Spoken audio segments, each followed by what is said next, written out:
Hello and welcome to our webinar today with Teddy Fussell, all about hope and whether it's a belief or an emotion, and how you could draw on hope in difficult times, including as we continue to make our way through COVID. This webinar today is one of a series of webinars. All in all, it's about 30 webinars, most of them that we have already recorded, but we've got a couple coming up next week as well, with Christine Crocker, Creating a Family Manifesto. And tomorrow with Brittany Vachel, we have one about how to maintain your recovery in times of isolation. Also next week, we have one, the title I think is Your Body is Not a Problem. So really looking forward to that one with Karen Kirkpatrick as well. Today, our presenter, Teddy, is with us, and Teddy has been with River's Edge for over 5 years, almost 6 years now, and I'm grateful every day to have such a skilled clinician and just beautiful person on our team. Over the course of her career, Teddy has worked in a variety of contexts, which gives her appreciation for how our different circumstances and daily environments can support or challenge our mental health. She has been married to a first responder for over 20 years, and she enjoys working with that population. And because of her own family experience, she has good perspective on how those on the front lines in COVID have to cope, and the impact also on their families.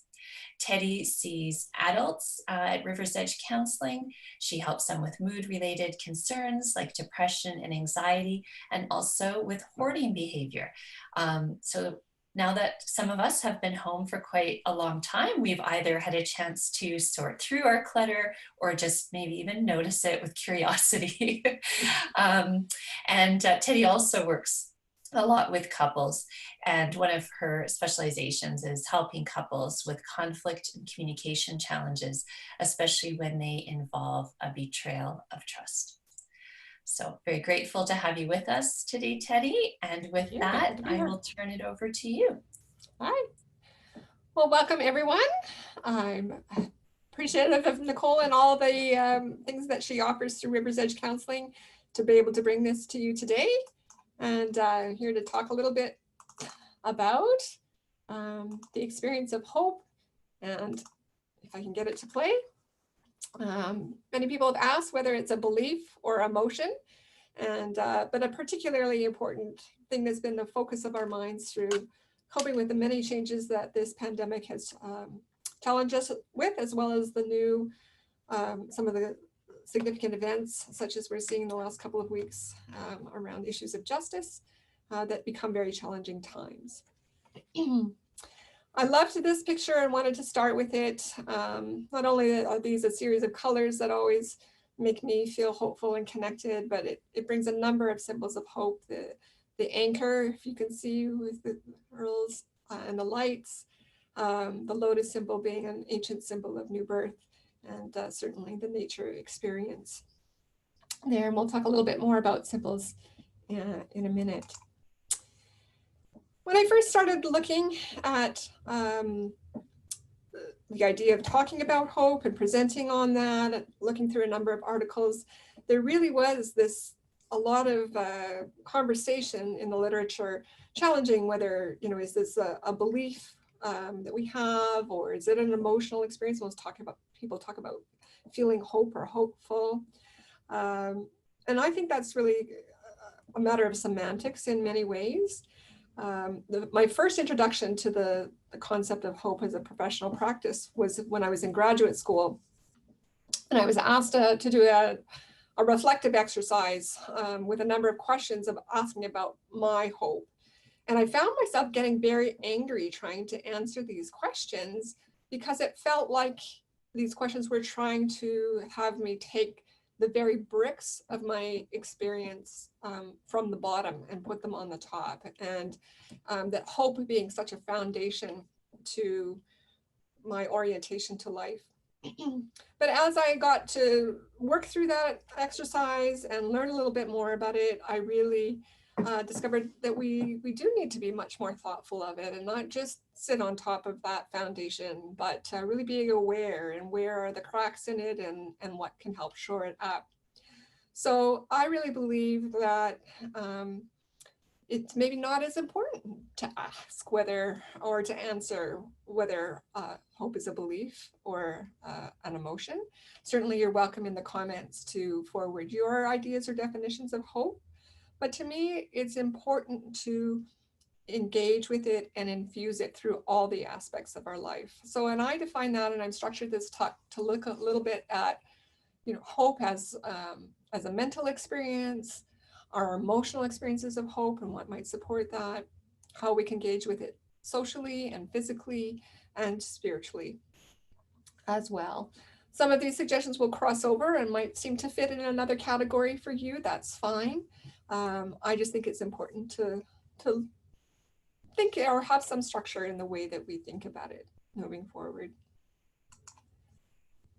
So starting with the idea of cultivating hope in your thinking. And this is really the idea of how do we take experiences and make sense of them. And so I love this quote that things that happen to you may not be your fault. Certainly this pandemic is nothing that anybody really intended to create. There's lots of uncertainty around it, but how we respond to it is thoroughly your responsibility. And it is the part that we have some most control over. So ideas for cultivating that, first of all, is how do we create a vision around it? What is the focus of your hope? I really, I'm interested in how our hope has shifted, especially through the first few weeks. The first few days we were just hoping to be able to find toilet paper. And then we were hoping that we'd all get back to normal in 2 weeks.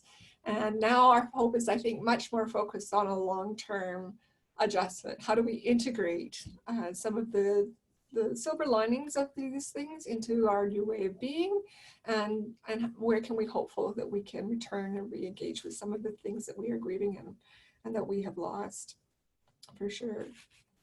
I always thought it was interesting. Webster's dictionary actually has a number of definitions, but I just picked one as an example. But every one of them talked about hope as a verb. There's something to action, wanting, creating, focusing, whatever it is, it's active. And so it takes energy to do it. So they define it as something to want to happen or to be true, and to think that it could happen or be true. Certainly it's possible to hope for unrealistic things, but we have some usually awareness around that. But functional hope that's helpful also has some idea about what's possible. And it also then involves holding a curious attitude to our possibility. It's better to be open to a result than attached to it. Said Stephen Cousins, one of the great skaters of our recent generations, and how we can create something out of what happens. And I think that's really important in our thinking, because we use language to think.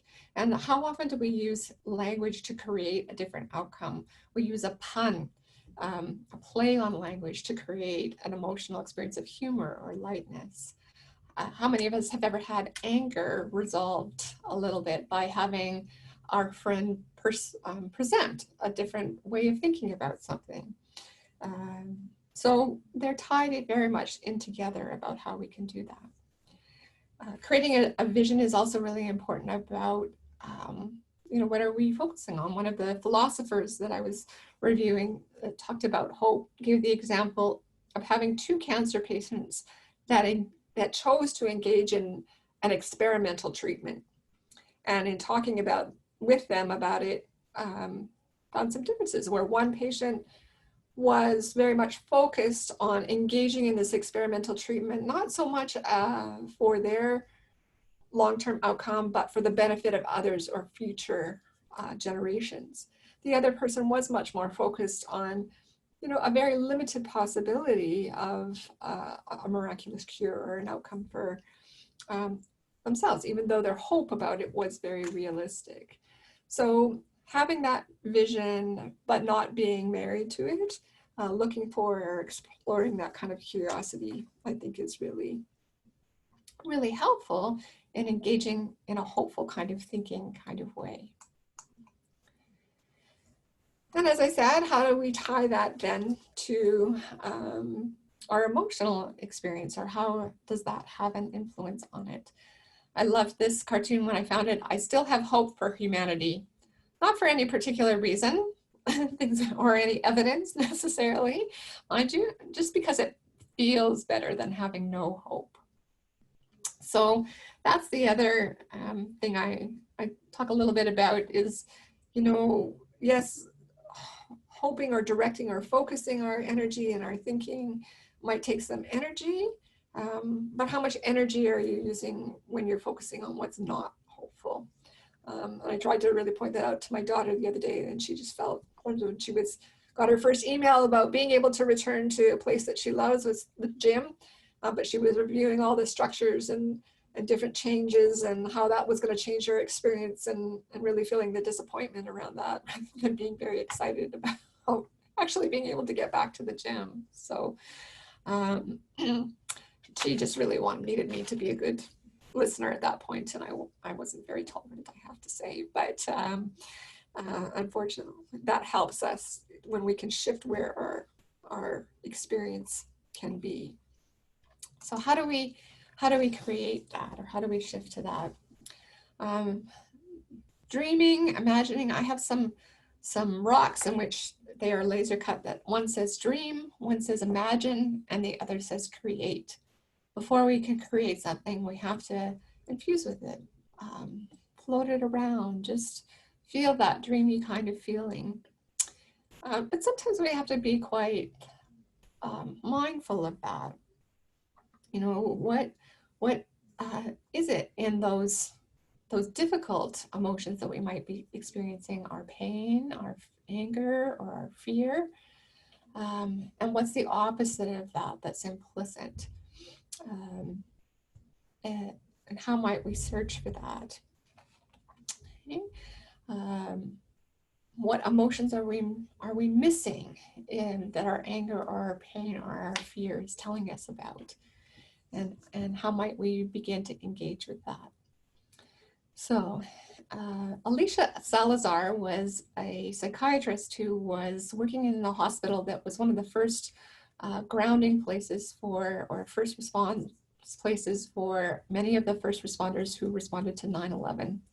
And so she had much experience around helping people with PTSD and their shock and different things. And she came up with the idea, first of all, of lost emotions. What are we grieving? And so somebody that has a chronic illness might be grieving the sense of connection with their body. So then how might you build that rather than focus on the unfairness of what's happened with their body and that kind of thing? She also talked about our emotional diet, and in many of the suggestions that we've seen come out around supporting our mental health through this pandemic has talked about, how much news are you watching? What are you listening to? Stay tuned to the only the direct health resources that are reliable, and then do something positive for ourselves, keep a balance to it, and that kind of thing. So and the idea of the emotional diet, what songs are we listening to? What are we looking at, all of the the violence and the looting that's going on in the current, just are we looking about how people are standing up and expressing about what's important to them, or reaching out to others in ways they've never felt comfortable or safe or thought of doing before, right? Is it negative or is it hope focused? And so sometimes being purposeful about what we're putting on. She talks about having playlists of songs that are inspirational and exciting or happy or playful, as well as those when we need to just relax or reflect and that kind of thing. And then another idea is really to plan something to look forward to. I love this cartoon. I bought myself a boat for Christmas. but it's in several thousand pieces. It's funner to open that way. So just planning something to look, to think about, or give yourself an experience of joy in that way. I'm not much of a shopper to begin with, and I've never been much of an online shopper. I always wanted to see and touch and not have to repack and return things. But at the beginning of the pandemic, I needed a few things. So I actually purchased a few items online, and knowing that they were coming, I just was so, even though they weren't all really exciting items, it was really fun to go to the mailbox every day and know whether something was there or not. So that's another way.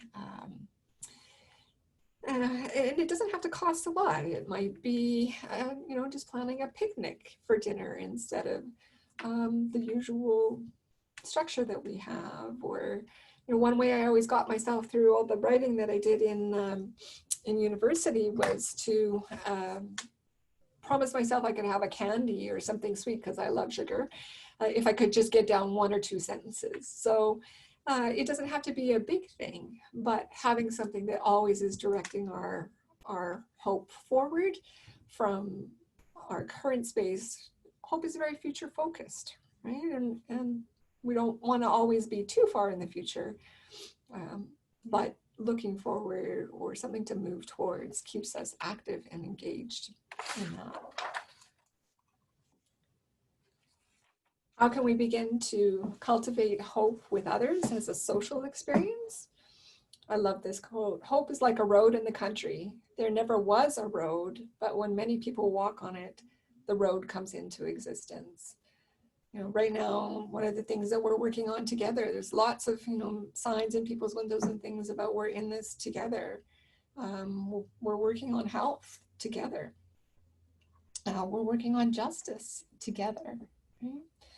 Right? I read somewhere about the idea of when we're struggling with hope, or we see somebody struggling with hope, the idea of borrowing or lending hope is something that can be a shared experience. So I always thought that was really a neat way of thinking about it, or engaging in a social way. How can we focus on that a little bit more? Creating a hope legacy or rituals around hope. What kind of practices keep that forward? There was a lovely little piece going around on Facebook a few weeks ago talking about, it was written from a future point of view, looking back on this time and what we learned from these kinds of things, and that some of the challenging things that we've experienced. And sharing that with some young children. And so that can be especially important when we've experienced a loss as around this. What is the legacy of that experience or that person that we can no longer connect with in the same way that we used to? And how do we bring that forward? Especially in this recent political events, the idea of talking about very much about practicing our values, not just believing in justice and fairness and freedom, but living it, actually reaching out, learning, thinking, all those kinds of things. I also think it's really important not to underestimate the really importance of simple kinds of things. Having just a smile, as Scott Hamilton said, tells people you're not going to focus on the negative. Unfortunately, some of our ways of smiling or showing that expression are challenged with some of those health steps that we need to take, like wearing a mask. But they've talked about, especially with people with hearing impairments, but I think it's true for all of us, that we have many ways of communicating. It takes far fewer muscles in our face to smile than it does to frown, but it affects many, many muscles. And how are you going to share that? How do you start that? How do you make that safe for people? My husband is very much a point that when he goes out walking, he he smiles and says hello to almost everybody, makes eye contact with them. And it almost upsets him. It's part of his background, but when people feel shy or they're not sure what to do with that, or that we don't connect, when they avoid that or don't respond. And so it is just a very simple way of being open to each other and creating a positive atmosphere right from the beginning. And I think that's really key in some of that borrowing or lending hope, being able to receive that smile as well as send it out. Another way to really live those values, Patrick Nixon was the founder of the Mustard Seed Church, and he talked about making kindness deposits. And so every day he makes an intention of doing something nice for some part. And so he has 6 categories that he likes to direct that kindness to. And every morning he takes a dice and rolls the dice, and whatever number comes up associated to that category, he makes a point of making a kind gesture in that way. So first of all, starting with himself, that we need to be kind to ourselves to have a good grounding and spot to be able to move from. Another day he might think particularly of some member of his family and make a kind gesture towards them. On a third day, environment, the number 4 might reflect more community for him, something you do for the greater good or the greater community. And another day, just an individual stranger. And then he has a wild card, doing just something randomly kind in whatever area or whatever category might work for that day or that moment. And I always loved that. Unfortunately, I haven't always kept a dice on my kitchen breakfast table where I intended to follow through, but I love this idea and thinking about it. And sometimes I just use that to think about, hey, even practicing later, thinking, what did I do today? And how was I today? Remembering one category where I might have just done one little thing also keeps me in a hopeful, positive frame. And the idea about a deposit, you know, when we make a wise deposit, somebody said you earn a good return when you really need it. And I think that's really true about hope.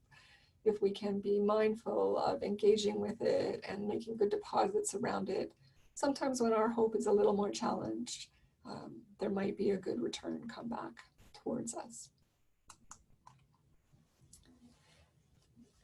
How to then do we cultivate and anchor hope in our bodies and in our physical sense of being? Well, again, engaging our physical senses. What are those images or symbols? They might be smells, they might be taste. You know, just that simple, what is that one food that if it just sits on your tongue for a couple of minutes, brings that experience of joy? What else can you look at when you get up in the morning to help refocus or keep your mind on that idea of helpfulness? Yesterday, I love the month of June. Everything is just so bright. The green is still a nice bright green, and there's still hope for me of that warmth of summer coming forward. We haven't had too many really warm. We've had some sunny days, not super warm, but it always feels like something's still coming. So one of my favorite flowers is the lilac, and just I stood on the deck yesterday for a second as they were blooming beside there, and I just pulled in a bloom and thought, I just need a quick sniff before I go on and do the next thing. And that was really just a joyful second or two for me. And sometimes that's all it takes, is a second or two of hope to carry us forward when we're concentrating on other things. Engaging your bodies, of course, we're inundated with that message that exercise makes a difference, not only in our physical health, but our mental health. But not always are we able to do that if we're not feeling well, or as we age. We're not always able to do the things that we used to do. But I do find anything that we do to get up our heart rate in some way has a bigger impact on mental experience in that way. And so it doesn't have to be a great workout in any great sense where we've pumped a lot of iron, but just something that helps you move. That might be a great running, but maybe it's just dancing, even a step or two, even just spinning or swinging. I have a yoga tape that I videotape that I follow sometimes, and one of the moves that it has us do is just bounce on our heels and swing our arms back and forth. And I just love that movement. Not that it's, it is helping me be more flexible, but it just reminds me of when I used to sit on a swing as a kid, and you just pump so hard to go up and down, and my arms are flying up and down in a way that I don't usually get to move them during the day. And it's just such a playful movement that it just gives me this real burst every time that we do it. It's also the hopefulness sometimes of silence, quiet moving or quiet reflecting can be a very hopeful kinds of things. Again, what parts do we still have working if some of them aren't working the way we want to anymore? But just being able to move them in a way that gives you a good feeling. That's the key. And there's been many benefits talked about through the last number of weeks about how much people are wanting to get back to the parks, and how many people have flooded them once they've opened, unfortunately, because I think people really do want that connection with nature and being things as freedom. But there are also things that we can take strength from. These are 3 examples of plants that have been through really tough impacts of our humanity. In the upper right here is the, I think it's Coquia kukai. It was a plant discovered by Cook in, I believe, the Hawaiian Islands mostly in the 1860s. But it was endangered even then. It wasn't very common, and it became extinct after a number of fires several different times, where they can't find any examples on the planet. And yet then several years later, all of a sudden some seedlings have come to life and are growing again. Down here is one of the trees. If you ever visit the site of 9/11 Memorial, you're often able to take a symbolic memento of I have a Christmas tree ornament, a metal Christmas tree ornament this example of one of the leaves from one of the trees that surrounded the original site. And this one in particular, you can see how it survived the bombing, but is very damaged on one side. There's not very many branches or very many growth, but it has reached and grown and stretched the other direction, and is thriving in that way. As well, these are the 2 camphor trees that are believed to be over 500 or 600 years old, but are at the base of the Sanano Shrine, which survived the epicenter of the A-bomb at Nagasaki, the atomic bomb. So I always think, if these can survive the worst of our human condition, then we can refocus and stretch some other ways and survive that too. So then how much might we cultivate that in a more hopeful spirit kind of way? Scully and Billard talked about hope being often spiritual, not necessarily, although for some people it may be in the religious sense, in terms of having faith, but in a greater sense of meaning in life, a connection to something greater, which is always how I kind of like to look at and think about spirituality.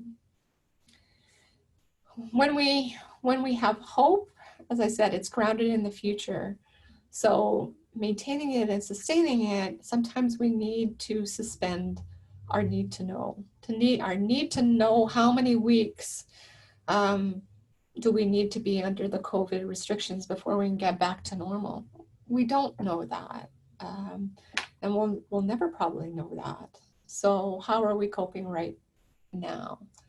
We'll never know it 100%, but we can keep going and see how this plays out. And I think we're finding that a lot, that people's reactions are not so much on their immediate need, but they're starting to incorporate some practices more comfortably, and others they're still looking forward to, or trying to figure out, and know that just some things won't be certain for a while. But when we can refocus on taking time for wonder and amazement and dreaming and reflecting, and especially gratitude. Again, I know one of my really low moments or overwhelmed moments in the early days of the pandemic, I spent an hour one night just flipping through all the things. I'm not usually a big Facebooker, but all the sense of humor and encouragement really just filled me with energy again after I wondered how people can resent. And really what I wonder out is people's creativity. There's some pretty funny things out there. So I really appreciate that. But to do that, I had to build in some self-compassion to understand for myself that I can't figure it all out at once. And it's okay that I feel overwhelmed at times, or don't want to do things, or, that I'm maybe not always the most understanding mom that needed to just listen to my daughter's disappointment instead of lecture her on being more grateful at times.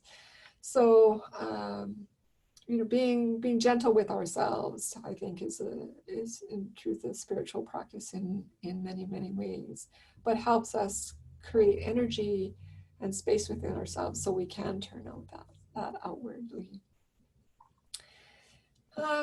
And to where are we focusing those kinds of things, to appreciate that gratitude and what we still have. And I loved this when I found it, that not everything is canceled through this pandemic, that sunshine is not canceled. And I know that made a huge difference from people in those early days when things were minus 24 at the end of March, to have sunshine and be able to step outside on our decks again. Spring is not canceled, and we still have the best of it right now. I just love how everything's coming into bloom and coming to life, and people's efforts at their home gardening are starting to show some fruition. Relationships are not canceled, and we still need to care to those. Reading is not canceled. Naps are not canceled. Devotion is not canceled. Music is not canceled. Dancing is not canceled. Imagination is not canceled. Kindness is not canceled. Conversations are not canceled. And last but not least, and I hope never is, that hope is not canceled. So those are some of my thoughts. There is a reading list for some of the things that I've mentioned if you want to know more about hope, or finding some other ideas and expressions. And I cut a lot of what I had out of this talk because I usually make things go way too long, but maybe I talked faster today, I'm not sure. But I do want to leave you with the idea. I was once given a pin when I did a workshop on crisis intervention, and it had two symbols on it, two Chinese symbols, and one apparently represents the word together they represent the word crisis, but one symbol represents opportunity and the other symbol represents ill wind. And it's always been reflected that a crisis is an opportunity that comes on an ill wind. And I love that belief. I hope it stays. I hope that our talk and our conversations and sharing of questions and comments that we'll do in a minute has been an opportunity for you to engage with something in a new way, or have some new ideas. And unfortunately, it's come on the ill winds of the COVID pandemic and the political unrest that we're seeing right now. But I'm interested to listen to your thoughts and questions and concerns. Thank you very much. Thank you very much, Teddy. Well, the first comment that we had, I loved it. A couple people actually really liked your toilet paper joke in the beginning. I thought that was so funny. How that's just shifted. I was at Costco and there was so much toilet paper. It was the first time my heart didn't get like kind of excited, even though I never thought I was really worried about it, but it seemed like really a great thing now. Um, Yes. Someone said they really enjoyed the kindness deposit. Yeah, that was such a nice concept. Yeah. Yeah. Um, and I asked the question, where have you found hope during this time? So I'm going to read a few answers, but feel free to keep posting questions for Teddy and other comments as well. Determined intention. Oh, someone said, yeah, a positive mindset, but not toxic positivity. Just seeing the silver lining in all things. Watching people discover a sense of community. Yeah, that's been big for me. I love that. Yeah, absolutely. I love the sound of the breeze going through the trees. Yes. Free Zoom calls like this one, so amazing. Oh, they have been absolutely top of my list of things, silver linings in this pandemic for me, are these little conversations. Spending time outside, taking walks along the river, and standing outside at night, listening to nature and watching the starry skies. I love those that. images. Yeah. Absolutely. And this person might like, oh, actually, I think this, I'm recognizing this name from a webinar we did last week or the week before. Time's a little bit off on nature and how nature brings us a sense of tranquility and hope in difficult times. Two of our students did that one, Shane and Selena. So you might want to look at that one. And she actually takes a camera into the ravine and does a nature meditation. Yeah. I have been working through pandemic and it's been hard. So this has allowed me to take time out of my day to have a moment of reset and hope. Lovely. Very different experience for those of you who have been working and kind of carrying some of us, the rest of us, through this time as we stay home.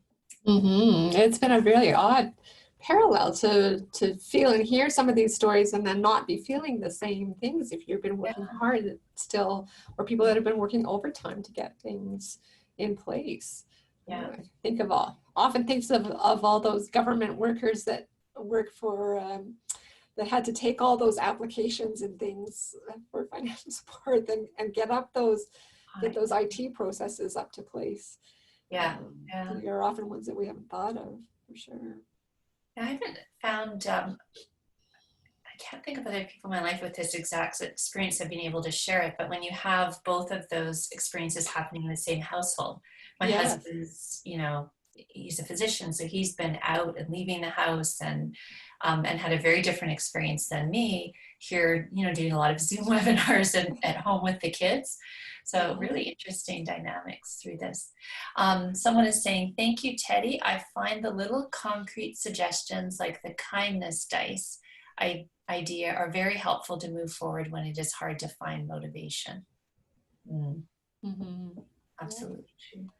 I will sometimes only watch the last 5 minutes of the local news because that is when they have the uplifting stories. Yes, yeah. Yeah, actually, I never quite realize that.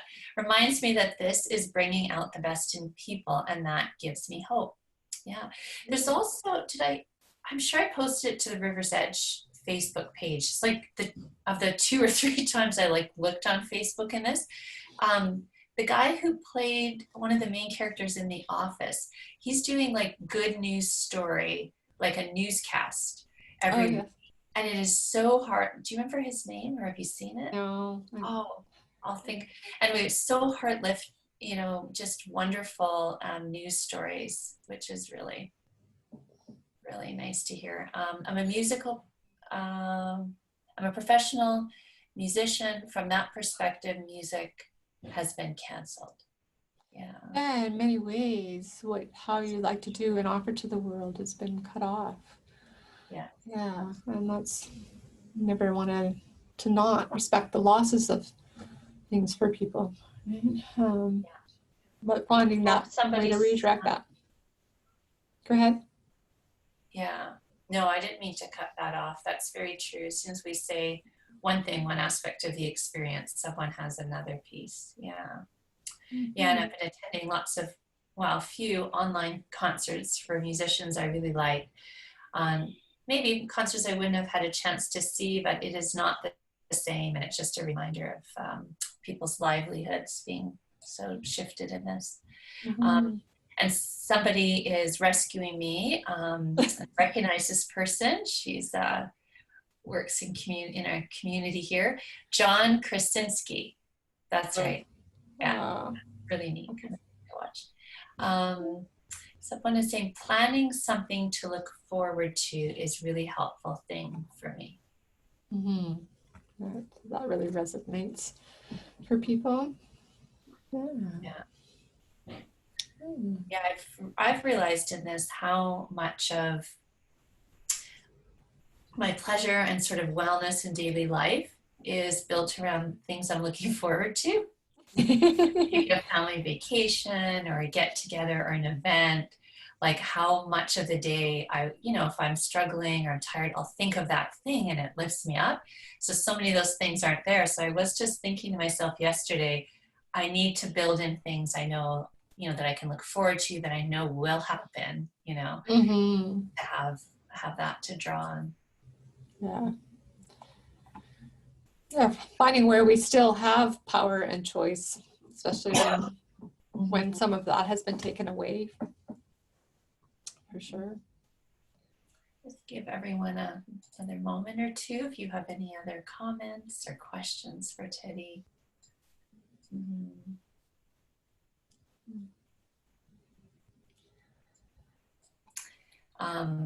I went on a walk a couple days ago, Teddy, and I saw a beautiful sign in a window. And I don't think you live in my area, but it reminded me in the last webinar how you said you were putting hopeful, positive messages in your window.